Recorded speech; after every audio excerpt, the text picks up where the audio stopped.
this was the prototypical trap game. You've got, everybody, you're undefeated. Everybody's telling you, how great you are. You guys are great, blah, blah, blah. You got a team that you're favored, 24 points against, a 24-point favorite. And you got a huge game next week, a huge rivalry game next week. So Yeah. there is, I think there's something to be said for that, a little bit, right, for the players. Coaches, like play callers, there's no, what can you say? Like that shouldn't be an issue for you, but I'm very concerned after the play calling, and like I said, you started off with it of, we get it, they're 7-0, they won the game 33-7. You're never going to complain about that, but it doesn't look like the number 6 team in the country. No. That's the Right, and that's for the people's net credit, net of look, it. even you text me that, and I think you tweeted it out. Look, a lot of highly ranked teams today are struggling a little bit. Oklahoma struggling with Hmm. Kansas, Penn State struggling with Illinois. So it's not like Michigan's the only one. So Right. that's true, but we're not doing a post game for Penn State. We're not doing a post game for Oklahoma. Okay, we're doing it for the University of Michigan, and it's with respect to what lies ahead next week, right? And the Hmm. fact of the matter is, you just came off a bye, and this was your performance today. And like I said, I feel like I need to say this because people take criticism and they hear it as negativity. It's not negativity. I'm very happy with being 7-0. I think if someone would have they've already been Exceeded what we thought. exceeded what we thought they could do. Let's get Hmm. that out the way, okay? I'm very proud of how they turn things around so quickly, right? You Hmm. gotta give them credit. But now you're on a trajectory, and you have a legitimate opportunity to win this conference, right? Des, you say it all the time. When those windows are open, we gotta jump through them.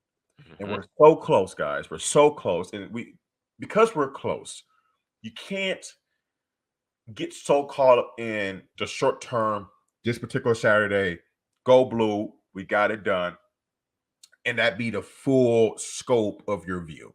Can it be part of it? Yes, it's part of being a fan and enjoying the moment, but also understanding the big picture.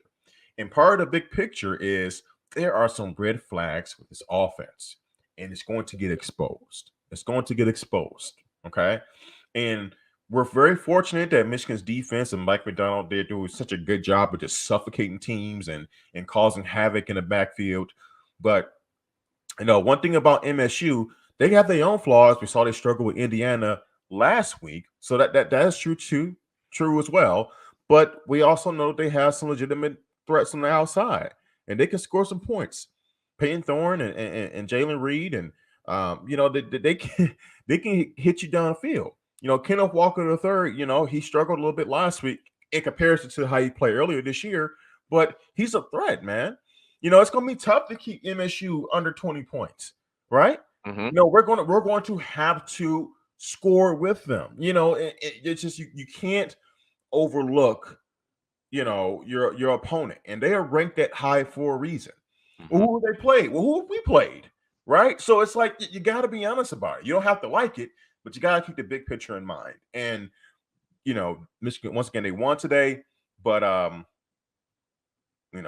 see his post the comment there. Go ahead. Yeah. So Todd, to respond, thanks for the comment. Says covered the spread, won the game. Where's the positive speech? The if your goal for this season is just to beat Northwestern, congratulations, you've won the season. That's it.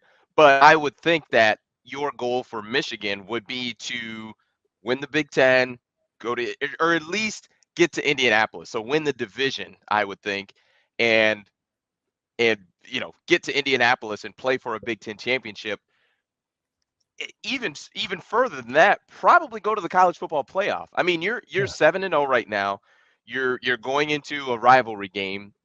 Granted, you've got a tough schedule these last few games, but I mean, with if I would have told you, Dre, that Michigan would be 7-0 right now, trending towards Michigan State, you probably wouldn't have believed me. No, You would have said, "Des, no, we're."